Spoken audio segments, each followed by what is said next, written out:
Alhamdulillahi rabbil alamin arrahmanir rahim maliki yaumiddin iyyaka na'budu wa iyyaka nasta'in ihdinas siratal mustaqim siratal ladzina an'amta 'alaihim ghairil maghdubi 'alaihim waladdallin amin. Untuk selanjutnya kepada guru kita kami persilakan. Shallu ala Muhammad. Allahumma shalli wa sallim wa barik alaihi. Assalamualaikum warahmatullahi wabarakatuh. Ya Rabbi bil Mustafa balligh maqasidana waghfir lana ma madha ya wasi'al karami.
Ayat yang dinamakan terima karamatil muluk وسررهم إلى جميع آبائنا وأمهاتنا جداتنا وجداتنا عمامنا عماتنا أخوالنا وأخواتنا من المسلمين والمسلمات والمؤمنين والمؤمنات الأحياء منهم والأموات لهم الفاتحة.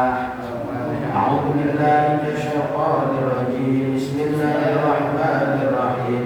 الحمد لله رب العالمين الرحمن الرحيم مالك يوم الدين إياك نعبد وإياك نستعين اهدنا الصراط المستقيم صراط الذين أنعمت عليهم غير المغضوب عليهم ولا الضالين آمين. Al-Fatihah. Yang kedua kita mohon kepada Allah Subhanahu wa taala agar senantiasa Allah Subhanahu wa taala tetapkan iman dan Islam kita, istiqamah dalam ibadah, dipermudah seluruh urusan kita, urusan dunia dan akhirat, dijadikan anak kita yang soleh-solehah, rumah tangga yang sakinah, mawaddah warahmah, saudara-saudara kita, istri kita, anak-anak kita, jamaah kita yang saat ini sedang sakit, mudah-mudahan Allah angkat sakit dan penyakitnya, anak-anak kita yang saat ini sedang ilmu, mudah-mudahan suksesnya cita-citanya, dan kita yang saat ini sedang mempunyai hajat, mudah-mudahan Allah kabul hajat dan harapan kita. Al-Hadimiyah Al-Fatihah. A'udzu billahi minasyaitonir rajim. Bismillahirrahmanirrahim. Alhamdulillahi rabbil alamin arrahmanir rahim maliki yaumiddin iyyaka na'budu wa iyyaka nasta'in ihdinas siratal mustaqim siratal ladzina an'amta 'alaihim ghairil maghdubi 'alaihim waladdallin.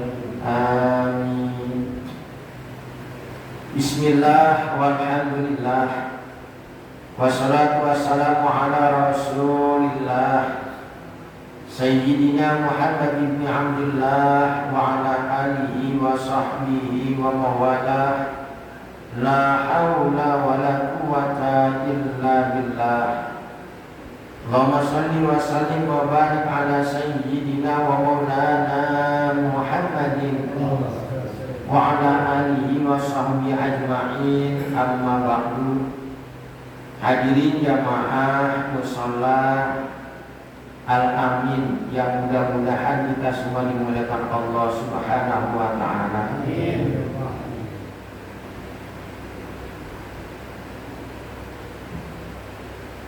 Bersyukur kita kehadirat Allah Subhanahu wa taala dan telah melimpahkan berbagai macam anugerah nikmatnya kepada kita, terkhusus nikmat iman Islam dan nikmat sehat walafiat, sehingga pada pagi hari ini Allah masih izinkan kita untuk hadir di majelis ilmu.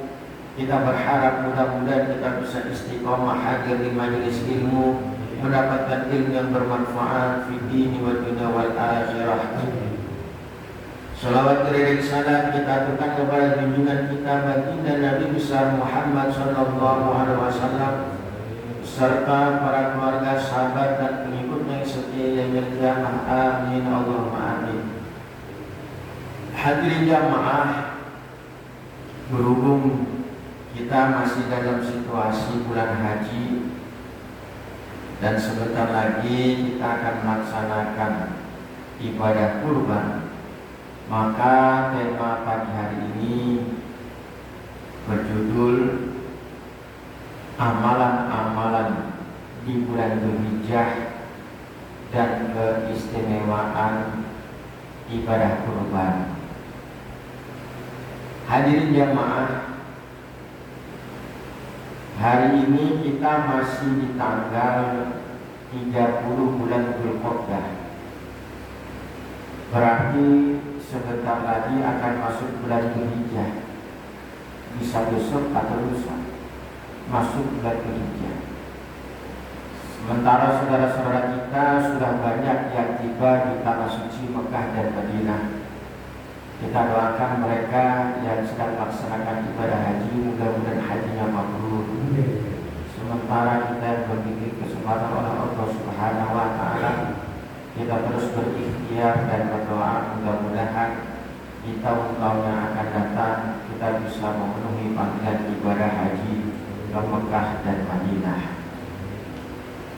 Hadirin jamaah, amalan apa yang kita lakukan bagi kita yang tidak melaksanakan ibadah haji? Ulama mengingatkan kepada kita, bagi kita yang tidak melaksanakan ibadah haji, banyak amalan-amalan yang bisa kita kerjakan yang mempunyai pahala besar, bahkan hampir sebanding dengan pahala orang yang melaksanakan ibadah haji.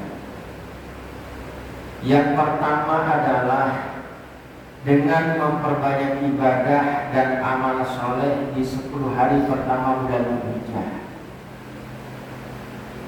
Besok andaikan sudah masuk di bulan Dzulhijjah, tanggal 1 sampai dengan tanggal 10, kita sangat dianjurkan untuk melakukan kebaikan-kebaikan. Sebagaimana sabda Nabi Muhammad SAW, "Ma min ayyamin a'dhamu indallah wa la ahabbu ilahi minal amali fihinna min hadhil ayyamil ashr fa'ksiru fihinna minat tahlil wa takbir wa tahmid." Kata Nabi, tidak ada hari-hari yang dianggap lebih agung oleh Allah Subhanahu wa Ta'ala dan lebih disukai oleh Allah Subhanahu wa Ta'ala untuk dijadikan sebagai tempat beramal sebagaimana hari pertama hingga ke-10 bulan Dzulhijjah ini. Karena itu fa'aksiru fihinna, perbanyaklah amal pada hari-hari itu.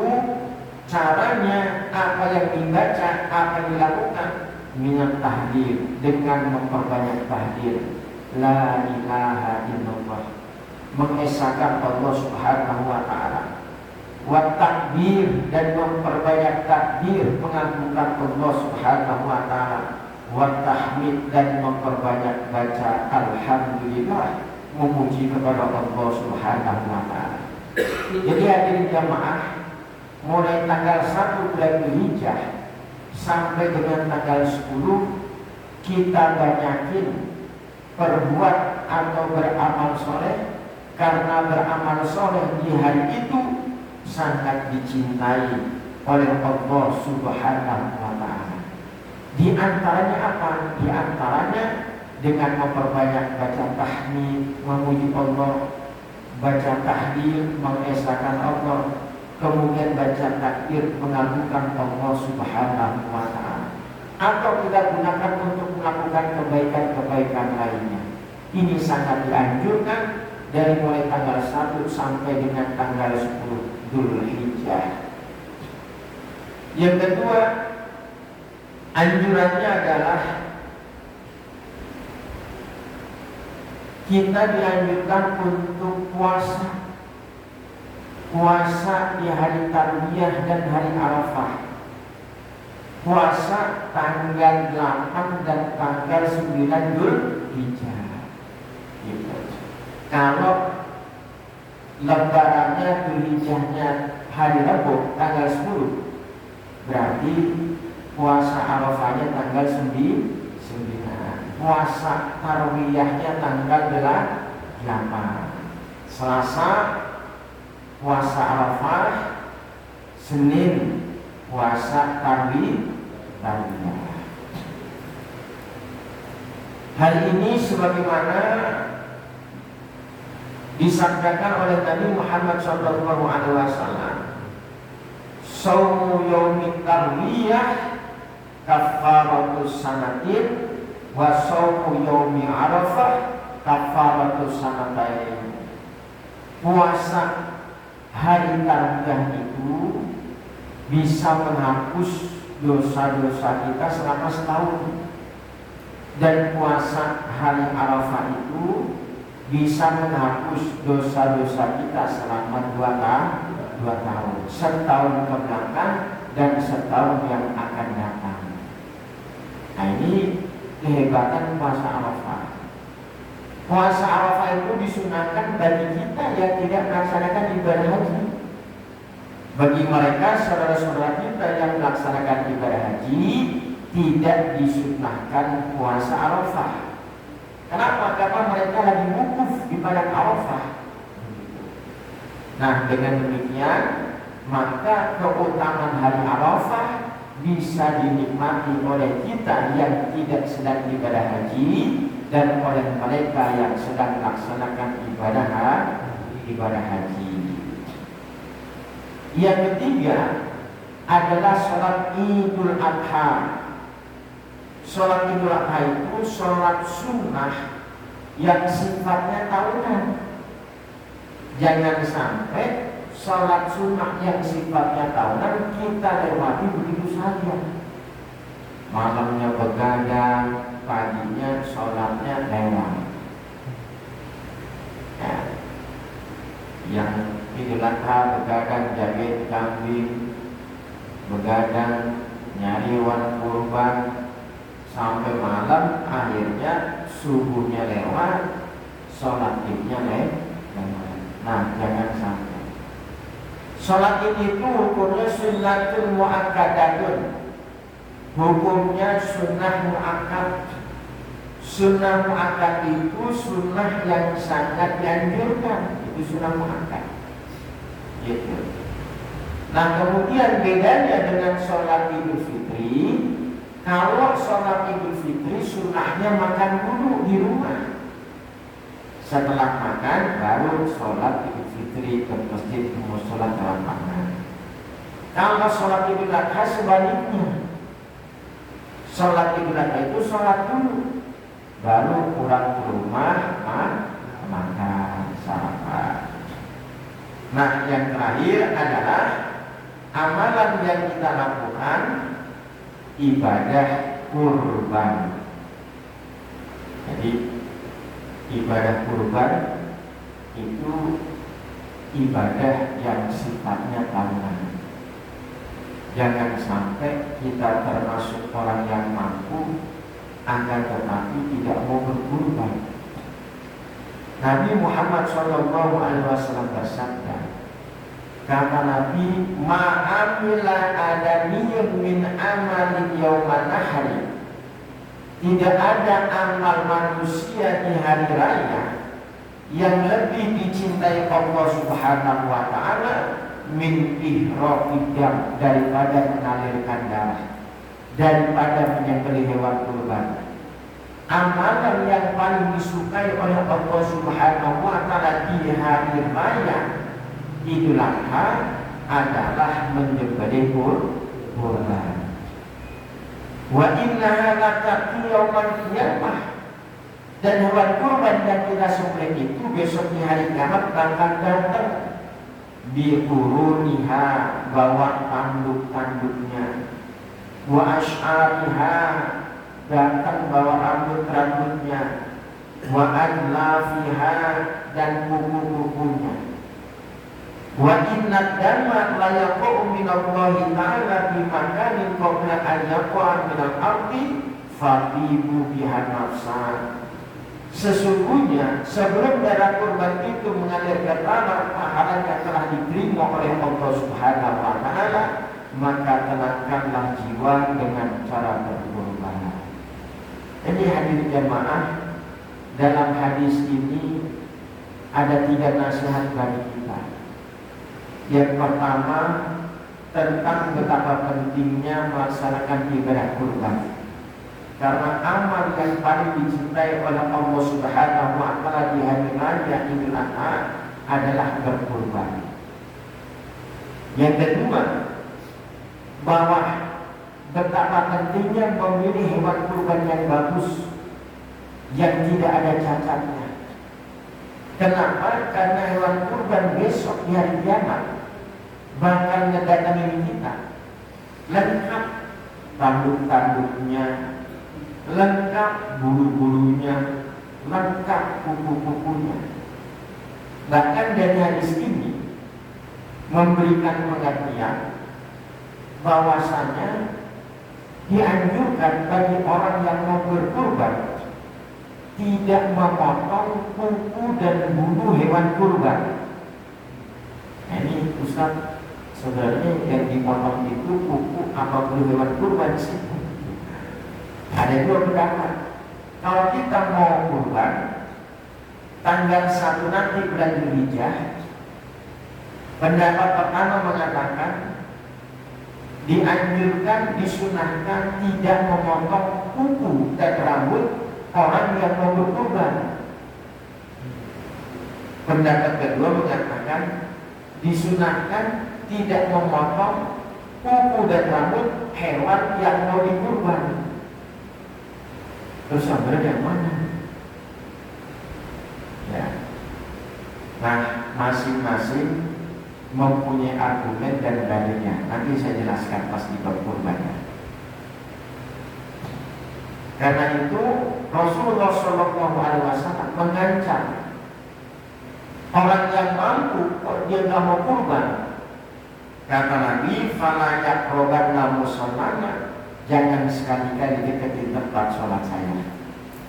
Man wajada sa'atan, siapa orang yang mempunyai kemampuan tapi fala yudhi, sementara dia nggak mau kurban, duit ada, uang ada, dia mampu buat hewan kurban tapi dia nggak mau kurban, fala yudhi, dia nggak mau kurban, fala yaqrabanna musallana.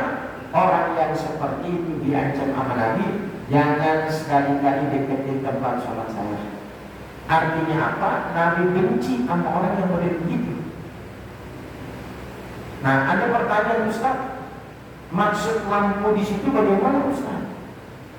Maksud mampu di sini adalah kalau kita punya uang ini cukup buat hewan kurban, uang ini cukup buat menopang hidup kita di hari raya dan hari-hari tasyrik, maka kita termasuk orang yang wajib, orang yang mampu untuk beribadah kurban. Misalnya kita punya duit 5 juta, harga hewan kurban kan 3 juta, sisa 2 juta. Uang 2 juta ini kan bisa buat hidup kita di malam hari raya dan hidup kita 3 hari ke depan. Maka kita termasuk orang yang mampu ibadah kurban. Kalau kita mampu sementara kita tidak mau kurban, kata Nabi, fala yaqrabanna musallana, orang seperti ini jangan sekali-kali deketin tempat tidur saya.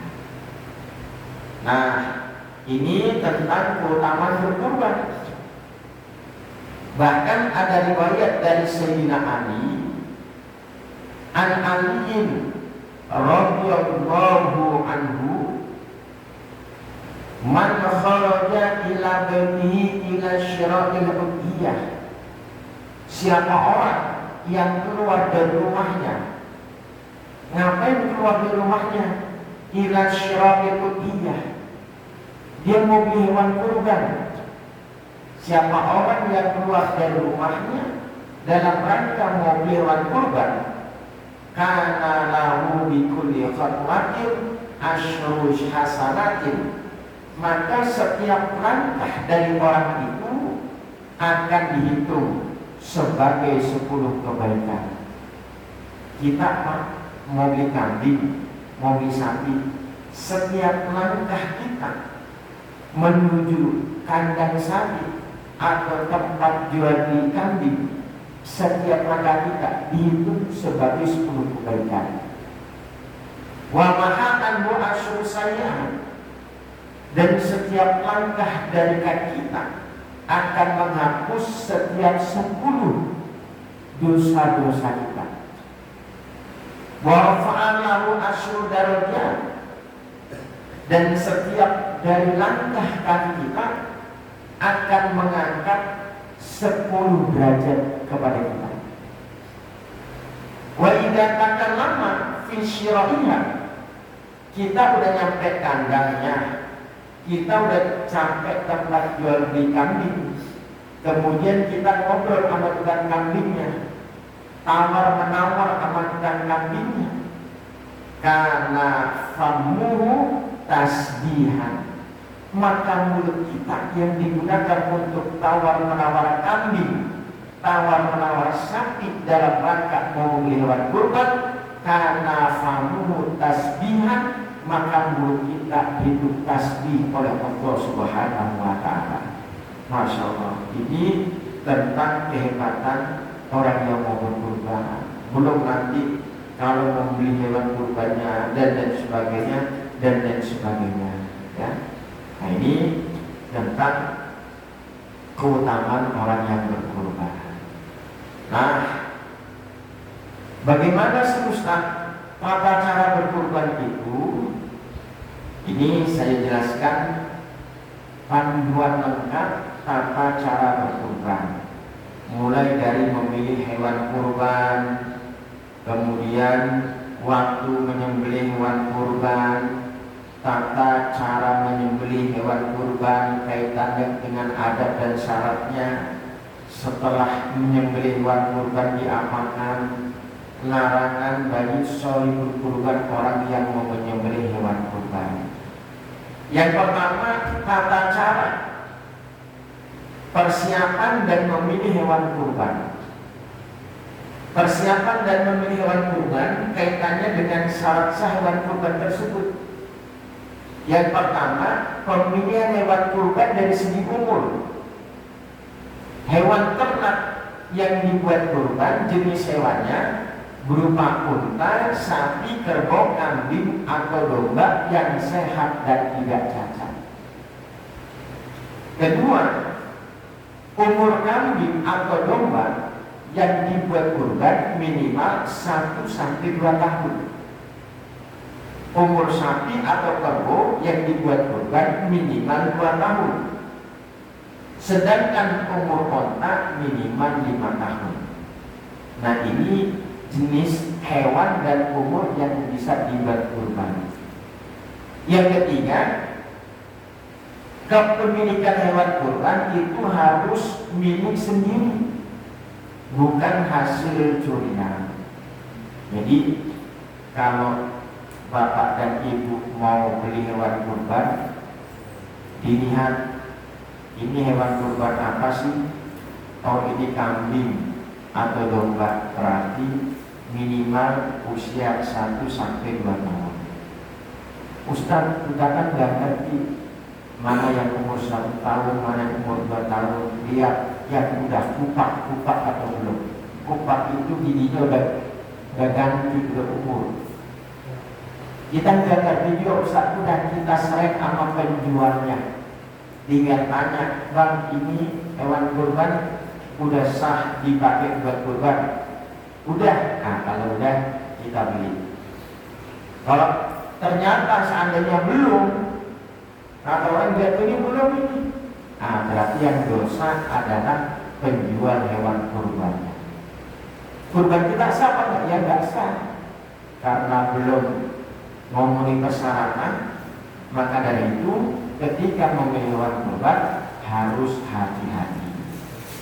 Kedua, yang B, pemilihan hewan kurban dari segi kesehatan.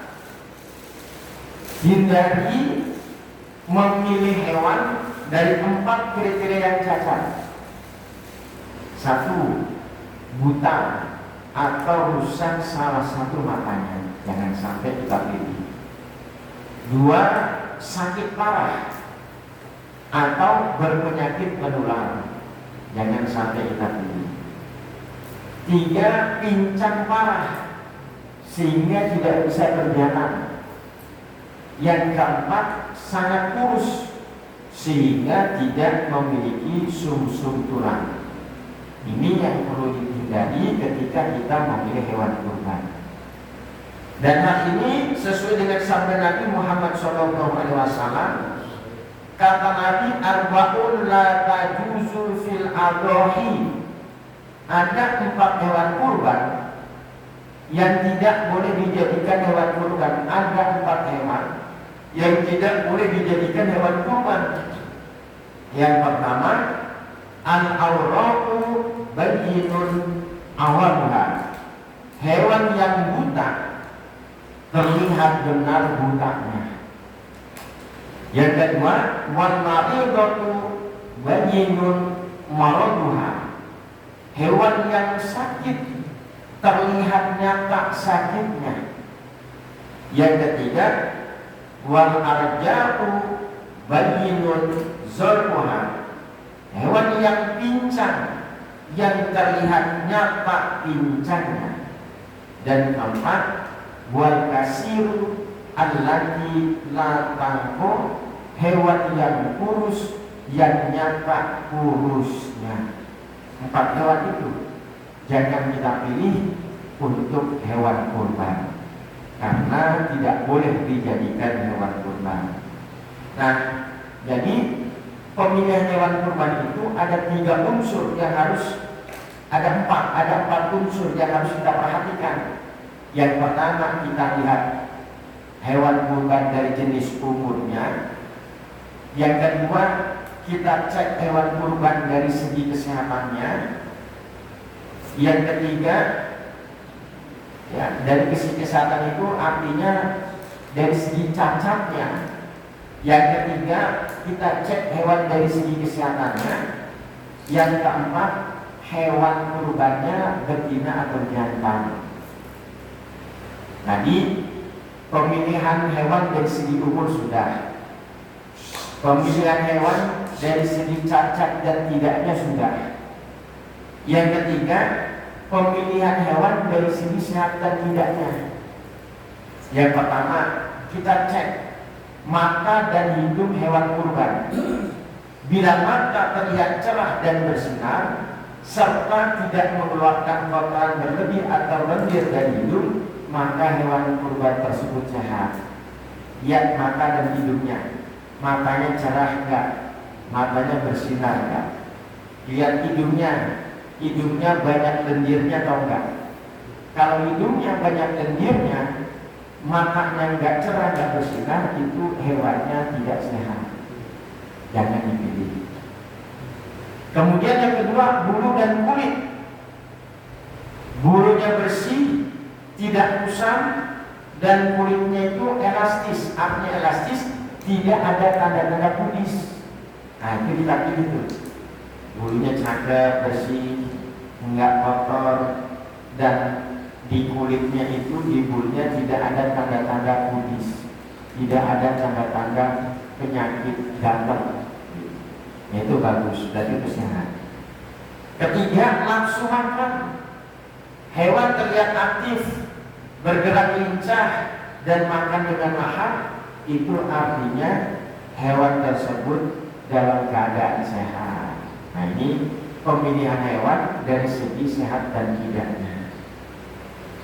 Yang terakhir, yang D, Ustaz, hewan yang dibuat kurban itu harus hewan jantan atau yang betina juga boleh. Begitu. Nah, hewan yang dibuat kurban itu mau jantan atau betina sama aja. Jantan boleh, betina boleh. Yang penting sudah cukup umur. Di sini di dalam kitab Majmu' kata Imam Nawawi, yasimu at-taqiyatu bidakari wa bil unsa bil ijma'i. Sah taqiyah menyembelih hewan kurban maupun hewan akikah sah, baik hewan itu laki-laki, ya, jantan atau betina itu sah. Tapi afdal apa Ustaz? Wa fil afdali minhuma khilafun. Kalau kita bicara masalah afdal, ini ada khilaf. Alladzi nassa 'ala Syafi'i fil Kuwaiti wa min qata'a kasirun anna dzakara afdalun minal unsa. Pendapat sahih yang dijelaskan oleh Imam Syafi'i dalam kitab Kuwaiti dan disepakati banyak ulama bahwa yang lebih utama adalah hewan jantan daripada hewan betina. Ya, jadi untuk hewan yang dikurban, yang betina boleh, yang jantan boleh. Tapi yang lebih utama adalah hewan jantan. Kalau bisa hindari memilih hewan kurban betina yang masih produktif. Karena itu ada undang-undangnya jemaah. Yang masih produktif jangan kita sembelih. Karena itu ada undang-undangnya. Berdasarkan Undang-Undang RI Nomor 41 Tahun 2014, penyembelihan hewan betina produktif dilarang kecuali untuk kepentingan tertentu seperti penelitian, ketentuan agama atau pengendalian penyakit hewan. Oleh karena itu saat memilih hewan betina untuk kurban, penting untuk memastikan status reproduksinya agar tidak melanggar hukum. Gitu. Artinya kalau kita memilih hewan yang betina, kita tanya obat-obat ini masih produktif apa enggak hewannya. Gitu. Oh udah enggak, nah kita pilih. Kalau masih produktif, nah kalau bisa jangan. Kalau yang produktif kita potong potongin tapi nggak beranak-beranak. Gitu. Nah, ini tentang pemilihan hewan kurban. Yang kedua, waktu penyembelihan. Waktu penyembelihan itu dimulai dari tanggal 10 bulan Dzulhijjah sampai dengan hari Tasyrik, asar ya, asar hari Tasyrik hingga matahari terbenam pada hari raya Tasyrik sebelum maghrib lah pada asar. Yang ketiga, tata cara penyembelihan. Tadi cara memilih hewan kurban sudah, waktu penyembelihan sudah, tata cara penyembelihan. Gitu. Tata cara penyembelihan, satu, posisi hewan kurban. Hewan yang dibaringkan di atas lambung kiri, hewan dibaringkan di atas lambung kiri, kakinya diikat dan dihadapkan ke arah kiblat. Ini mungkin bisa terjadi, ya syukur-syukur semuanya. Kambing juga, sapi juga seperti itu. Artinya begini, kadang kan ada situasi yang dimana kita yang beli nggak bisa ngadep kiblat, khususnya sapi. Jadi tidak disolong. Ini sapinya badan, udah kita selengkap, kita jepit, kepalanya ke sono. Iya. Lah kan sapi berat, masa mau kita putar-putar, yang ada terluka. Gitu. Ya udah, andaikan madadnya ke sana, tidak mungkin kita putar ke kiblat, kita sembelih sesuai menghadapnya. Tapi diusahakan madadnya kiblat, paling enggak kepalanya kita ada di kiblat. Kalau kambing kan gampang enteng, kita angkat, kita putar juga bisa, andaikan enggak ada kiblat juga. Kambing kita selengkap, kepalanya, badannya kadangnya ke timur, tinggal kita angkat aja, kita hadapi ke barat. Nah itu sunnahnya begitu. Kemudian alat, menggunakan pisau yang sangat tajam untuk mempercepat kematian dan tidak menyiksa hewan. Jadi alatnya yang kita pakai buat menyembelih itu harus benar-benar tajam. Jangan sampai alatnya tumpul, atau ketika kita pakai golok, akhirnya goloknya mental. Ya saking tumpulnya kita mental. Ya. Nah ini teman-teman Juleha, jurus Juleha halal udah pada hebat masalah ini, tata caranya. Bagaimana cara ngasah bono? Kalau ya Juleha itu ya, saya ini ikut Juleha, jurus Juleha halal.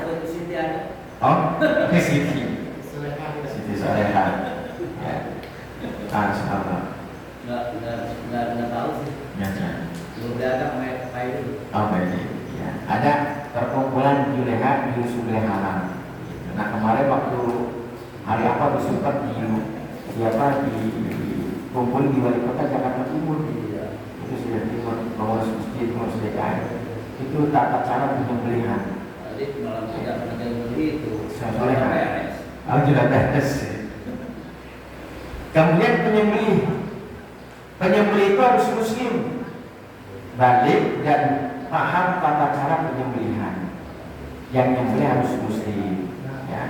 Harus balik dan paham tata cara penyembelihan. Jadi penting Pak bagi penyembelihan itu. Yang pertama, kita usahakan orang yang menyembelih itu orang yang rajin ibadahnya. Jangan asal menyembelih.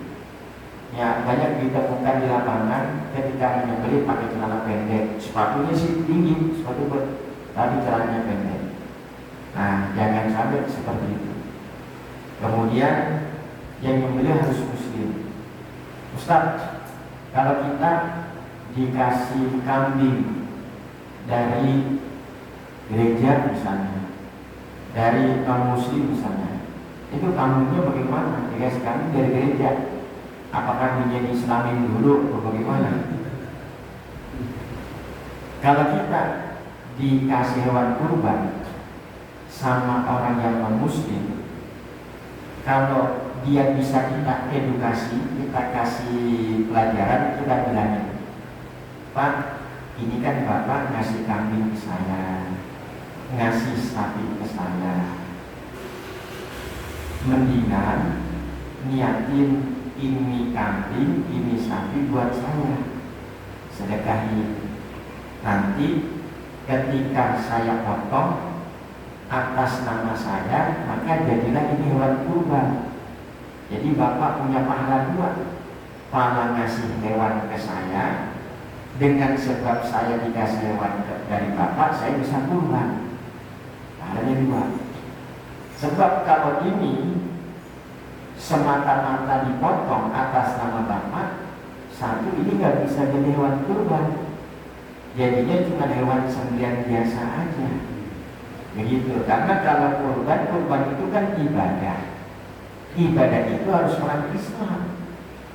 Ibadah itu butuh niat, dan niat itu harus orang Islam. Nah, kita kasih pengertian seperti itu. Kalau nggak bisa juga, tapi enggak, saya mau motong ini harus atas nama saya, ya udah. Karena emang dia punya begitu, mau nggak mau ya udah kita potong. Gitu. Jadi kita sudah kasih pengertian sebelumnya. Yang kedua, Ustaz, hewan kurban itu kan sedekah pribadi. Kalau sedekah pribadi, misalnya saya dikasih nih hewan kurban dari perusahaan, dikasih sapi, dia cuma ngasihnya sapi aja, Ustaz, dia ngasih ongkos potong. Tapi sebagaimana ongkos potongnya, Ustaz, boleh nggak diambil dari masjid? Kurban itu kan sedekah pribadi. Uang yang ada di masjid itu masalahnya untuk umum, kepentingan masjid. Sementara kurban sedekah pribadi. Kan banyak tuh, ada PT-PT suka ngasih hewan kurban, dan ngasih hewan kurban kambing di sini, sapi di sini, tapi dia cuma ngasih hewan kurbannya aja, nggak ngasih ongkos potongnya. Nah, sementara kalau kita potong kan kita harus ngasih sama orang yang potong. Itu bagaimana, Pak? Nah, kalau memang permasalahannya seperti itu, maka tidak apa-apa dengan memakai uang kas masjid. Toh nanti kambing kepentingannya itu, kemaslahatan itu untuk umum juga, dagingnya itu kan nanti kita bagi-bagi, itu untuk kemaslahatan juga. Dan kemudian membaca bacaan saat menyembelih, baca Bismillah, Bismillahirrahmanirrahim, Allahu Akbar.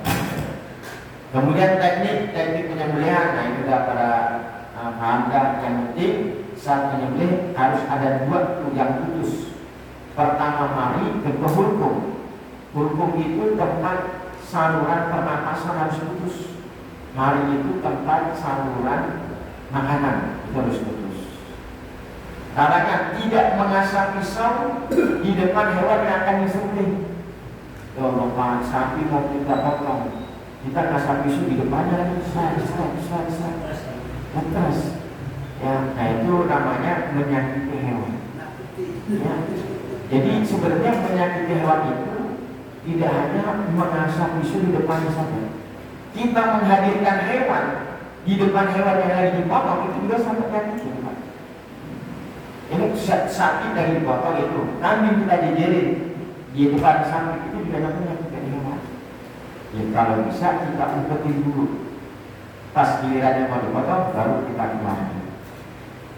Kemudian setelah penyembelihan, hewan dibiarkan hingga benar-benar mati sebelum dikuluti atau dipotong kakinya. Jadi emang benar-benar sudah tidak ada tanda kehidupan. Jangan hewan masih kejut-kejut itu langsung kita seret, langsung kita bacok, apalagi kita putusin. Jangan. Masih ada tanda-tanda kehidupan, masih begini kejut-kejut ini, kan ada tuh. masuk bunyi langsung diseret, dipotong kepala jangan. Biar mati dulu, biar tenang dulu, tidak ada tanda elektron, nah baru kita potong. Kemudian dari kurban dibagi menjadi 3, sepertiga pakai miskin, sepertiga untuk hadiah, dan sepertiga untuk yang berkurban. Nah ini ada permasalahan gini Pak. Ada yang memasalahkan lafaz tentang hadihi udhiyati. Ini adalah hewan kurbanku. Bapak kalau suka melihat tulisan orang yang jual hewan kurban, ada begini, menjual hewan sunnah kurban, ada kata-kata sunnah. Nah berarti orang seperti itu mempermasalahkan lafaz. Karena begini Pak, kata ulama, saya beli kambing, ditanya Ustaz saya, Ustaz itu kambing buat apa? Buat kurban saya. Ini jatuhnya hewan kurban wajib, hewan kurban ada. Kalau hewan kurban wajib, berarti saya nggak boleh makan. Gitu. Jadi nadar itu bukan berarti kalau saya naik haji saya mau kurban. Kalau urusan saya lancar, bisnis saya mau kurban. Bukan yang seperti itu. Jadi saya nenteng kambing, ditanya kayak saya tuh kambing buat apa? Buat kurban saya kayak ini. Nah itu udah termasuk nadar. Kalau nadar berarti wajib. Kalau wajib berarti saya nggak boleh makan. Harus dikasih semua. Nah ada orang yang mempermasalahkan nafas seperti itu. Maka jangan kaget kalau ada di orang jualan kambing itu. Saya pernah lihat tuh di lapak, artinya jual hewan sunnah kurban.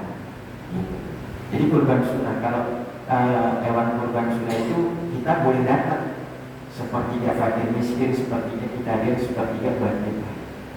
Nah, itu bagaimana sih penjelasannya?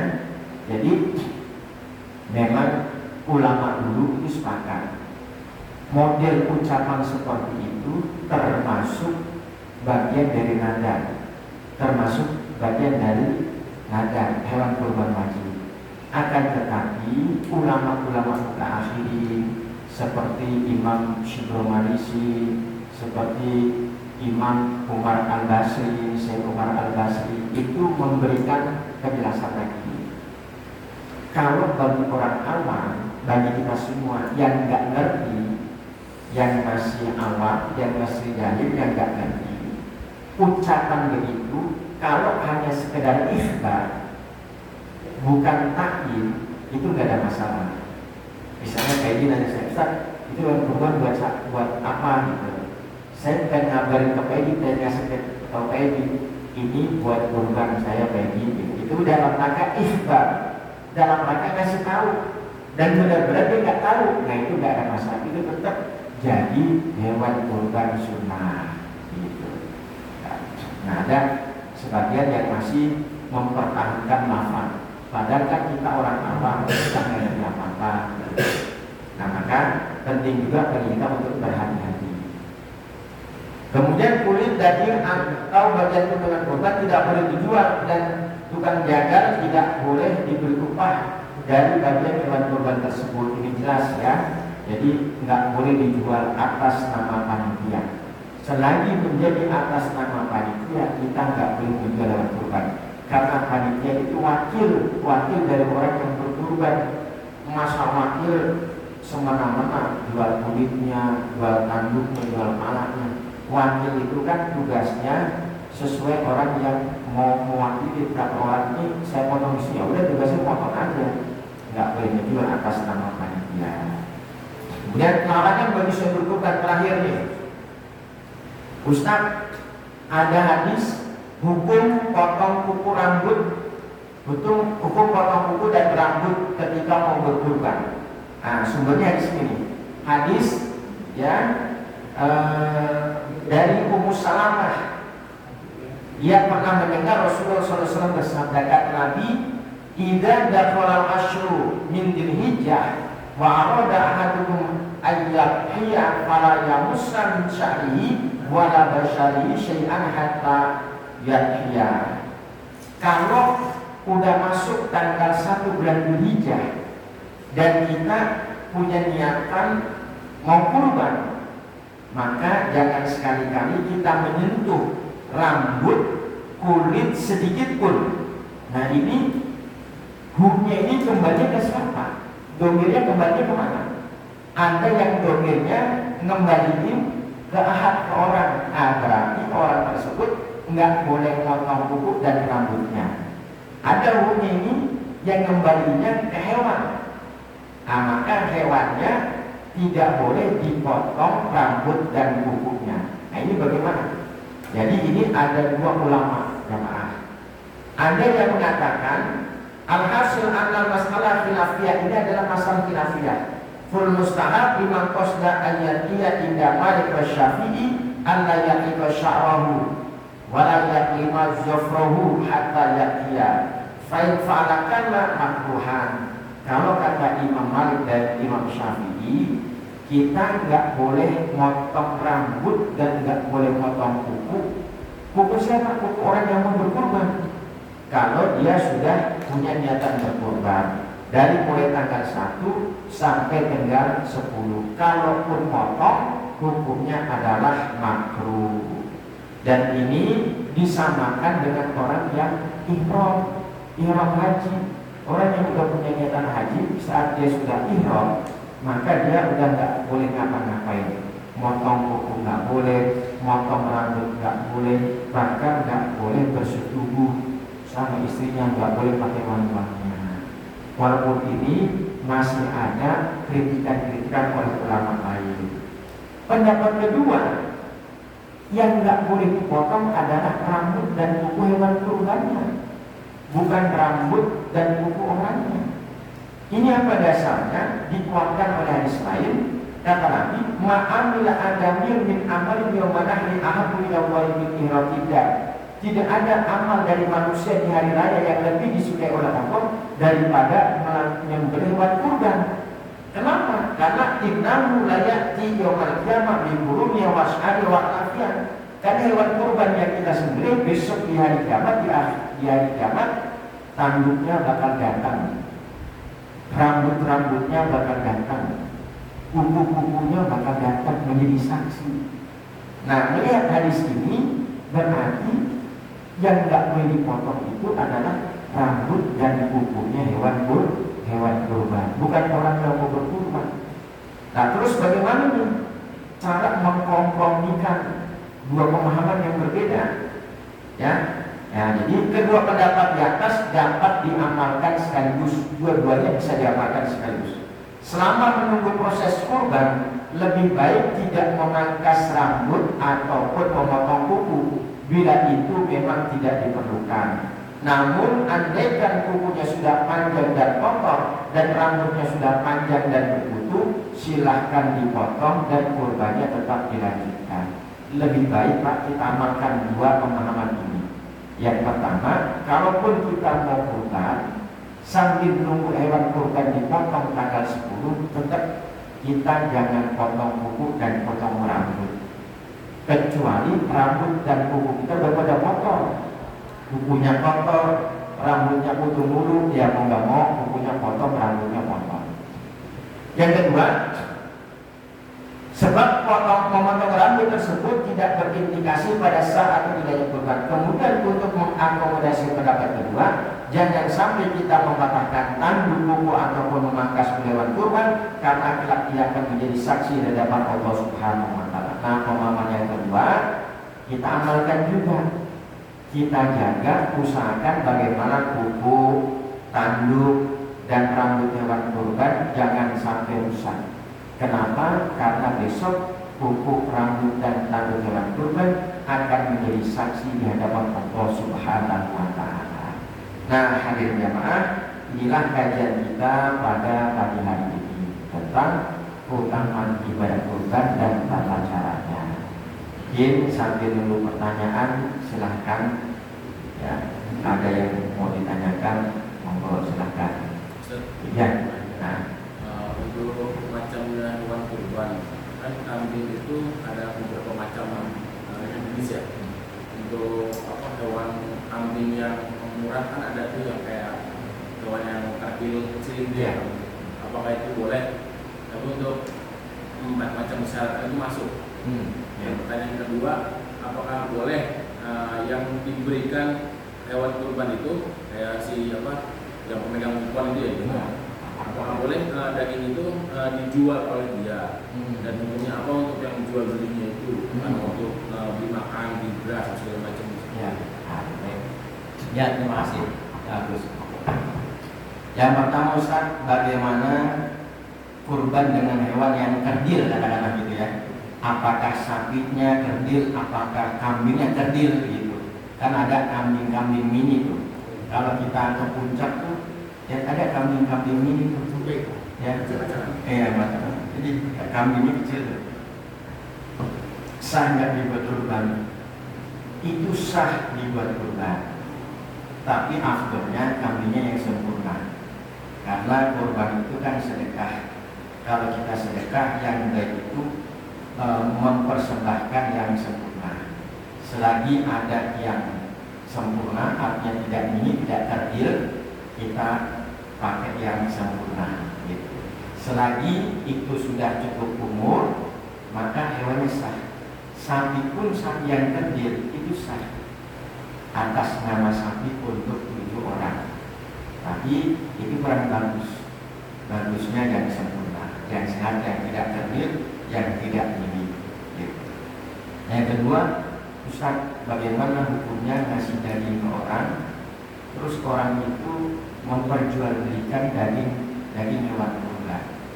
Hadirin jamaah, daging kurban yang kita kasihkan ke orang, kalau daging kurban itu jatuh kepada fakir miskin, maka dia boleh menjualnya bebas.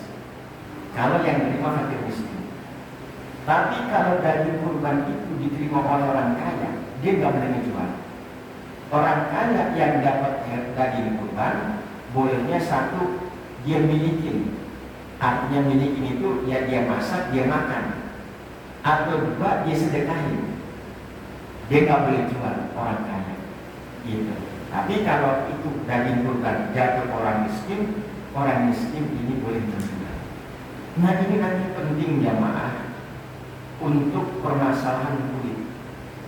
Bagi masjid musola yang menjual kulit, kenapa sih kulit dijual? Kita tanya ini Ustaz buat nambah operasional. Oke, kalau kulit harus dijual, panitia menyerahkan kulit dulu kepada orang yang miskin, yang lain. Kalau cukup dulu orang yang miskin. Kalau kulit diterima orang miskin, itu udah terserah milik saya si miskin. Nanti biar saya jual. Atau kalau miskin nggak bisa jualnya, minta tolong, Ustaz, ini saya dikasih kulit dari masjid, dari musola, tapi saya nggak bisa jual, tolong cari orang, cari lawan dong, bantuin jual. Nah, baru boleh. Miskin dapat duit hasil penjualan kulit, terserah. Mau dia pakai terserah, mau dia sedekahin lagi buat operasional, buat orang ngasih makan yang panitia, terserah. Gitu. Ini jatuhnya udah sedekah si miskin. Begitu. Nah, tinggal nanti bagaimana kebutuhan panitia. Gitu. Nah, itu ya. Ya, silakan. Saya tanya, kita kan menerima hewan kurban. Sedangkan yang hewan kurban tersebut, dia yang ngasih kurban nggak mau sebut namanya, tulis saja nama almarhum. Nah, itu kurban almarhum. Jadi yang kurban itu nggak mau. Jadi namanya langsung almarhum. Itu jadi sedangkan untuk kurban yang sendiri itu kan dia. Iya, benar. Ini dia nggak mau disebut yang ngasih, tapi langsung disebut saja nama almarhum. Yang kedua, masih ada pertanyaan juga sampai sekarang ini, anak-anak sekolah itu sampai sekarang itu masih dipungut ikut biaya kurban. Untuk iuran biaya kurban itu apakah masuk kurban atau apa? Karena dalilnya untuk kurban. Yang dipungut 100.000, kalau yang bisa itu kayak 200.000 gitu. Tapi untuk kurban itu ya. Itu penting kan sebenarnya. Ya. Baik. Yang pertama tentang tadi kurban untuk almarhum. kurban almarhum ya. Jadi gini jemaah, kurban untuk orang yang meninggal dunia, jumhur ulama mengatakan nggak boleh. Kenapa? Karena kurban itu ibadah. ibadah itu butuh niat. Kalau udah meninggal kan nggak bisa niat, kecuali kalau sebelumnya wasiat misalnya. Jadi kalau saya berkorbannya satu ya, ya, meninggal orangnya, nah itu maka tinggal lagi bilang ke keluarganya, gitu. Ini kejadian kemarin di tempat saya hari Minggu kemarin, mantan ketua masjid saya subuh hari Kamis, katakanlah subuh ngomong sama panitia, Mas saya nanti ikut korban sapi ya, harus subuh.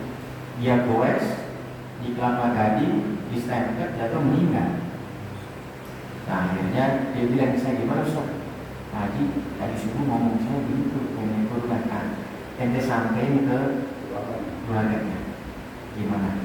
Ya akhirnya diikutin korban. Jadi kurban itu ibadah tentunya. Orang kalau meninggal dunia nggak bisa niat, kecuali kalau sebelumnya dia sudah wasiat. Ulama yang kedua mengatakan kurban itu bagian dari sedekah. Yang namanya orang sedekah nggak mestinya nggak apa-apa. Yang niatin orang yang masih hidup nggak apa-apa. Kan kita biasa sedekah. Ini ngasih amplop ke musola, doain ya, pahalanya buat orang tua saya, maksud begitu. Nah, jadi kebanyakan sih ulama atau orang-orang negar yang pendapat pertama ini nih, yang korban untuk orang meninggal nggak boleh karena meninggal. Ustaz, bagaimana? Dia nyari hewan kurban ke kita, udah kita bilangin, tapi dia tetap maunya untuk almarhum. Ya udah, karena kita sudah bilangin, sudah kita kasih edukasi, kalau dia tetap masak untuk almarhum, nggak apa-apa. Kita niatin aja untuk nama almarhum. Gitu. Jadi apa? Sedekah biasa. Gitu. Kenapa? Ya kayak orang ngasihnya ini kan nggak mestinya diniatin orang yang ngasih itu apa-apa. Yang penting sebelumnya kita udah kasih edukasi nih. Haji mohon maaf, lebih baik diniatkan untuk yang masih hidup saja. Nanti pahalanya untuk orang yang sudah meninggal gitu. Mendingan ini kurban untuk atas nama Pak Haji aja atau Bu Haji aja yang masih hidup ini. Nah nanti pahalanya kita ambil juga untuk almarhum yang sudah meninggal. Jadi begitu. Kalau yang terima enggak atas nama saya, atas nama ibu saya, ya udah. Yang penting kita udah ngasih edukasi, udah ngasih pemahaman. Sama kayak orang non muslim, ya ngasih kurban ke musola, gitu. Misalnya ini ada sapi dari Kapolri, di sapinya udah ada atas nama Kapolri, kita bingung. Iya. Atau kita dapat sumbangan dari gereja, gitu. Gimana sih ini apa? Diislamin aja dulu kan ya? Sama, kita kasih edukasi dulu. Ini mendingan hewan kurban kasih aja ke salah satu pengurus masjid. Nanti biar dia korban atas nama pengurus masjid, gitu. Jadi kitanya dapat kebaikan ngasih hewan kurban, ngasih hewan ini dibuat kurban. Jadi kebaikannya dapat dua. Gitu. Tapi kalau hewan dia kekeh, gitu, ngomong atas nama ini Kapolri, kamu udah ada tulisannya Kapolri, ajudannya juga mau berubah takut, kan begitu. Ya udah mau nggak mau kita ikutin itu aja.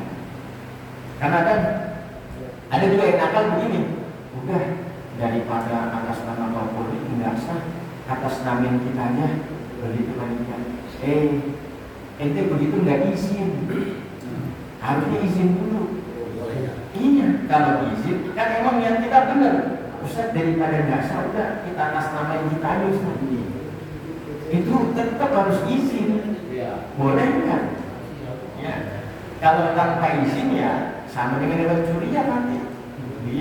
Mengatasnamakan kita pengurus, kita harus izin. Misalnya kita telepon, kita kasih edukasi, ya udah nggak apa-apa atas nama pengurus, udah atas nama pengurus. Tetap harus izin, harus ada izin. Karena ini satu orang. Yang kedua, tentang anak sekolah dipungut iuran untuk kurban. Apakah termasuk itu hewan kurban pungutan iuran anak sekolah untuk kurban itu tidak benar. Artinya kita bayar 100.000 atas nama kurban ini nggak dibenarkan, nggak boleh. Gitu. Itu adalah sebenarnya hadiah biasa atau patungan. Nanti kalau udah dapat kambing atau sapi diatasnamakan kepala sekolah atau wali kelas dipotong, itu baru sah. Kalau pungutan dari anaknya nih kita artikan sebagai kurban, ini nggak sah secara istilahi nggak sah, setelah syariat nggak sah. Kenapa? Karena 100.000 kan nggak cukup buat beli kambing.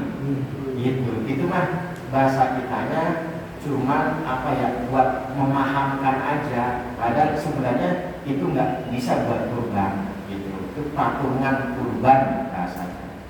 Ya, jadi kalau patungan kurban mah nggak ada masalah. Tapi namanya kalau kambing tetap satu orang, sapi bukan.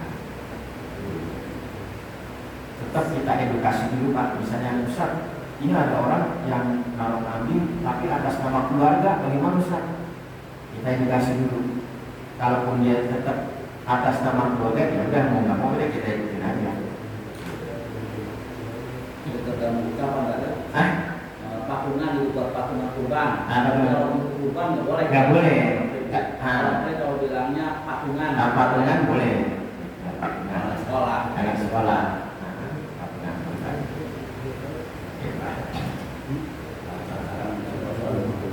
Tidak lain.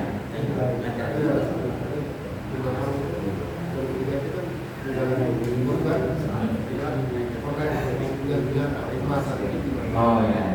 Nah, jadi membagikan hewan kurban dalam keadaan matang berarti itu ya, dan kita bersaji. Hadirin jamaah, aturannya, tata caranya, afdolnya, kalau kurban itu dibagikan dalam keadaan mentah, sementara akikah dibagikan dalam keadaan matang. Nah, bagaimana? Ini kan aturan normal, afdoliyahnya. Kalau kurban itu dibagikan dalam keadaan mentah, akikah dibagikan dalam keadaan matang. Itu bagaimana Ustaz kalau ada orang yang bagi daging kurban dalam keadaan sudah siap saji, apakah kornet atau bagaimana ya, udah siap saji makanan kalian. Nah, tinggal kita lihat dia membuat atau membagikan daging kurban dalam keadaan siap saji itu unsurnya bagaimana? Karena kan ada permasalahan begini, yang saya katakan istiqlal, itu hewan kurbannya banyak. Warga sekitar udah pada dibagiin, masih banyak. Terus bagaimana? Ini mau dikirim ke Papua Ustaz, yang lebih membutuhkan. Kalau dalam bentuk daging kan, daging ada masaknya. Ya, dia boleh ditaruh di Seremon, resornya mau dibawa juga ke Papua, kan enggak? Gitu. Jadi nggak ada masaknya. Terus kabarnya bagaimana? Dibikin kornet yang udah siap saji. Nah, kalau permasalahan seperti ini nggak ada masalah, karena melihat asas manfaat. Daripada tetap kita paksakan dalam bentuk daging sampai sono udah basi, udah mendingan dari sini kita bentuk siap saji. Jadi sana mobil besar ada. mobil Ada sendiri. mobil boxnya gitu. Di mobil boxnya ada pesawat gitu kan. Ya. Artinya begini jamaah, kalau tidak ada kebutuhan mendesak, bagikan dalam keadaan mentah afdolnya. Kalau tidak ada kebutuhan mendesak, kecuali ada kasus-kasus tertentu mendesak, ini untuk dibagikan dalam keadaan matang, ya nggak ada masalah, mau nggak mau. Gitu. Ya, kalau tidak mendesak, afdolnya dibagikan dalam keadaan mentah. Nah, menyembelih hewan kurban di depan musola itu hukumnya gimana? Kan ada bilang sekarang menyembelih di halaman musola masjid haram, pakai fasilitas musola haram. Itu ada namanya pakai bilang itu. Iya. Ya, anaknya halaman di jalan itu. Itu untuk secara segi asetnya. ya, ya ini jamaah memang itu dulu sempat viral. Yang boleh di halaman masjid nggak boleh. Karena gini, orang kurban itu kan sedekah atas nama pribadi sebenarnya itu kan. gitu. Masjid itu kan penggunanya untuk kepentingan umum, kemaslahatan umum, gitu. Artinya kemaslahatan masjid. Gitu. Nah, sedangkan sedekah ini, kurban ini kan sedekah pribadi. Masa sedekah pribadi saya pakai fasilitas masjid? Gitu. Nah, maka nggak boleh, apalagi mengotor masjid, nanti bisa jadi najis. Nah, makanya ulama yang mengatakan nggak boleh itu alasannya. Kurban itu sedekah pribadi, jangan pakai fasilitas masjid, jangan pakai air masjid, jangan pakai uang masjid, jangan pakai barang-barang masjid. Begitu. Nah, ini ulama yang mention nggak boleh. Kemudian ada juga bilang ulama ini boleh, biasa ulama kontemporer nggak apa-apa pakai fasilitas masjid, yang penting dalam artian ini wajar. Toh yang kedua, daging ini nanti bakal dibagi-bagiin juga ke jamaah masjid. Kecuali kambing saya potong di masjid, bagiin buat saya. Nah, numpang potong doang, begitu. Iya. Iya. Nah, toh nanti kepentingannya, kemaslahatannya untuk banyak orang, untuk masyarakat. Maka dari itu jamaah, sebenarnya orang yang ngasih hewan kurban harus diedukasi juga. Kenapa? Karena ada orang yang ngasih cuma kambing itu doang, dan kita potong-potong, lu udah gua kasih kambing masih minta duit juga. Iya. Begitu kan? Iya. Itu harus kita kasih edukasi. Mohon maaf Bapak, kurban itu kan sedekah pribadi. Kalau Bapak mau sedekah, kan kita nggak mungkin ngasih kambingin doang, kan harus kita potong. Kita ngasih uang capek orang yang potong. Gitu, ada yang nyata-nyata, kita harus pikirin juga. Gitu. Ya kalau ngasih kambing, kasih juga ongkos potongnya, kasih juga biaya perawatannya. Begitu. Nah, terus bagaimana Ustaz? Ada ngasih kambing juga, pakai uang masjid boleh nggak? Nah, kalau ulama yang kenceng tadi itu nggak boleh. Kalau masjid, uang masjid itu buat kemaslahatan masjid, uang musola buat keselamatan musola. Ini kan kambing kurban sedekah pribadi, masa pakai uang masjid? Duit ada sama sini, sama juga gini. Jadi saya mau sedekah ya, itu apa? Mau sedekah makanan gitu. Saya kasih pisangnya. Nah ini Ustaz, tepungnya bagaimana minyaknya? Udah digoreng aja Pak Edi. Udah saya kasih pisang masih minta tepung lagi gitu. Kan kita mikir juga. Iya. Nah, jadi harusnya seperti itu. Nah, jadi pada prinsipnya selagi pemakaiannya wajar nggak ada masalah. Gitu. Yang penting nanti mestinya bisa terbebas lagi dari najis. Oke, baik. Ya. Nah, cukup ya. Alhamdulillah, Rabbil alamin. Kajian Ahad pagi sama-sama kita dengarkan. Mudah-mudahan apa yang disampaikan oleh guru kita bermanfaat bagi kehidupan kita sehari-hari. Amin ya rabbal alamin.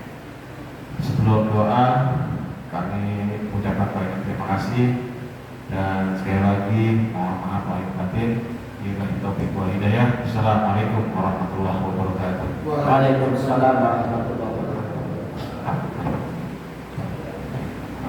Astaghfirullahaladzim, astaghfirullahaladzim, astaghfirullahaladzim. Allahumma shalli ala sayyidina Muhammad wa ala ali sayyidina Muhammad. Allahumma ja'al hadzal majlis majlisan mubarakan, majlisan daiman, majlisan nafi'an ila yaumil qiyamah. Waj'alna lahu min ahli ilmi wa ahli khair, min ahli Qur'an wa ahli ibadah, birahmatika ya arhamar rahimin. Rabbana atina fid dunya hasanah wa fil akhirati hasanah wa qina adzabannar. Sallallahu alaihi wasallam Muhammadin wa ala alihi wa sahbihi wa sallam. Walhamdulillahi rabbil alamin. Terima kasih. Kurang lebih maaf. Assalamualaikum warahmatullahi wabarakatuh. Waalaikumsalam warahmatullahi wabarakatuh. Kami tidak menerima korban sapi dari Kuningan. Masalah. Enggak boleh.